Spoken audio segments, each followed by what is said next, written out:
gone for the previous Kryu spawn, whereas Starlit has spawned on the other side of the North Pole.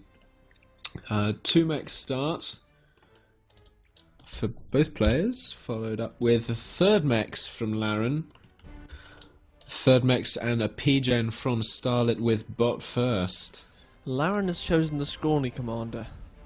I don't like that commander. Are you prejudiced, Ron? I am extremely prejudiced. Why would you want a skinny, spindly commander when you can have a big tanky commander? A big beefy one. Right, bot factory for orange and bot factory for bot blue. First from both players, in fact, have gone bot first, so we'll probably see a lot of combat fab play again here. Grenaders probably streaking across the battlefield as well. Now, I think this is the game that we casted where I don't recognise either of the players. Yeah, I recognise the clan tag of Starlit. He's obviously a member of the Promethean. Laren I've not seen, but they've managed to get through to round 3, which suggests that they are of a certain calibre at least. Indeed, and it looks as though, interestingly, Laren has gone Grenadiers first as well. Looks like LD has definitely provided that strat since last...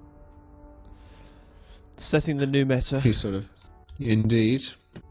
Combat Fab coming out first from Starlit. Let's see. Sure what I think about that. Although I've lagged out again. Brilliant. I've just got a commander moonwalking on the spot at the moment. Delightful. Well, I mean, is it the skinny one?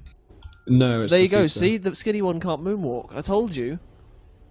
They're rubbish. Well, I didn't even check the skinny one, so I'm not going to comment on your prejudiced tendencies there, prejudicial tendencies rather. But looks as though Starlit has queued up air second. Combat Fab sort of moving on his own somewhere to assist something. There we go. Getting out that mechs there, lots of grenadiers, exchanging blows in the middle. So now I think both players have a reasonable idea of where the other player has spawned. Laren now getting off expansions into various different locations from those fabricators, and the commander continuing up with the power gens. Second combat fab coming out now. I'm not sure what I think about that early on in the game. I mean, I've sort of toned down my combat fabs. But in the meanwhile, however, the air second from Starlit provides a potential for a lot of different strats, actually. You could have Bumblebee harass and all sorts. I have to say, I find it fascinating how when certain top players engage in certain strategies, like for example, when we were playing earlier on in the alpha and the beta, these little expansion trains were not a thing. But now that a few top players have started doing it, you have this expansion train where you've got a fabricator being followed by 2 stingers, and sometimes they throw in a grenadier as well. It's just, I find it funny how you see these little trains marching around the map just in response to what seems to be a dominant strategy. Oh, that does look quite amusing, actually. It looks almost something out of a Nintendo game, really, doesn't it? It's the same on both sides. They have an ordinary fabricator being chased, pursued by the combat fabricator. It looks funny to me. But anyway, it's obviously effective. Enough people do it, so... Yeah, and in fact, there's an idle commander from Laren, only just queued up the energy. Not wise to leave your commander idle. I just queue him up a whole bunch of energy until I require. And there goes the Marshall. We can see a little bit of expansion here. Lots of factories here planned from Starlit. Vehicle factories, and he's thrown in a couple of bot factories there for good measure. Not many factories on the agenda for Laren at the moment. He's not floating economy yet, but he's certainly in the positive, and he probably will start floating as he carries on expanding like he is. Not been too much confrontation at the moment, just little minor skirmishes. Neither side has taken the time to build up a large army. We've got a proxy base coming up over here from Starlit, which is about to be scouted by this wandering fabrication bot who's currently doing expansion work. They've abandoned the factory halfway through. I'm not sure why they've done that. Whoa, whoa, whoa, big Bumblebee force coming in. Gonna target down the combat fab, I suspect. Almost taken out there, but it's definitely been seen. It's been targeted now by those Bumblebees. Of course, they do not have the turning circle required. There it goes. But I have to say, a lot of Bumblebees there. I don't think that, like for like in metal cost, I don't think that was a very effective trade for Laren. He spent about 10 Bumblebees. How many are Bumblebees? Well, 10 bumblebees is going to be more than a single combat fabber. In any case, I don't know the specific metal costs. It's not what I particularly sort of look for in PA. I find getting too into the numbers sort of, I don't know, to me it sort of detracts from the grand strategy, if you will, because it just becomes numbers versus numbers. Numbers, of course, are important. As long as you've got a general idea of where they are, then that's fine. Getting into specifics. But anyway, I don't feel it was beneficial trade there for Laren. Starlit has certainly got a couple more combat fabricators waddling around. He's not going to be hurting too badly off that. Have a gander at those expansion differences there. The mechs can... Yeah. 14 in more than Laren there. Sorry, I'm lagging so much. This is really quite annoying. Have you tried turning it off and on again? Oh yes, you have. Right, we've got a little raiding force coming in here, right in the front line here. Enough bumblebees there to completely cripple it in a single push, which was quite good play there from Laren. He's using these bumblebees seemingly more defensively.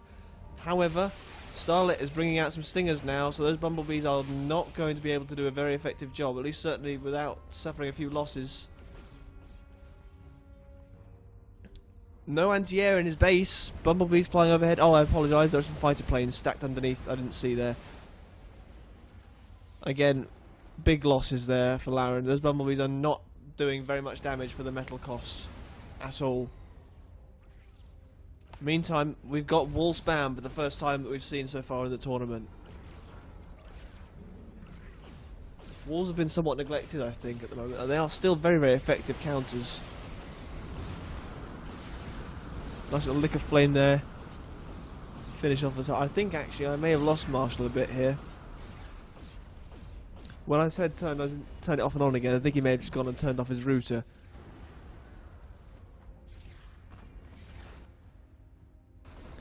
Plenty of raiding coming in here from Starlit. He's doing a very, very good job of doing this actually. He's keeping Laren very much on the back foot. Big force of stingers here for some reason. We've got these factories now being built after having cancelled it earlier on. He's got a lot more map control. Laren has been expanding into the metal deposits, but he's not really been doing much for those expansions. He's built this single factory here now, just in the last few minutes or so. Commander on the front line here. These Infernos could have got a bit closer a bit sooner. That would have been nice to see. These Infernos getting rather too close for comfort. That's very poor decision there from Laren. That's going to really, really hurt. He's lost 25% of his health needlessly there. If he just turned around and walked away, he would have been absolutely fine, because he had those Infernos there to get his back. That was a needless waste of commander health there by Laren. Inferno's coming in here over the little straight as well. Attacking him on multiple fronts here. Those factories at the back able to pump out units. And that's coming in from behind, where Laren's defences are not very well established. Starlit certainly seems to have the larger force here in the middle ground as well. Plenty of Infernos there on the front lines, able to dish out that damage. The ants getting, not the ants, I apologise, Bolos we're calling them. We're not going to call them ants because we're not allowed to do that. Getting far too close to those Infernos. There are spinners. Where are the spinners? You've left them back at your base. He's got the fighters overhead. That commander is in a lot of trouble. Inferno's coming in here, licking a flame. This is GG right here. Look at that. He is out of this game unless he's got a very, very smart Uber cannon up his sleeve. That is GG right there. Good night, Irene.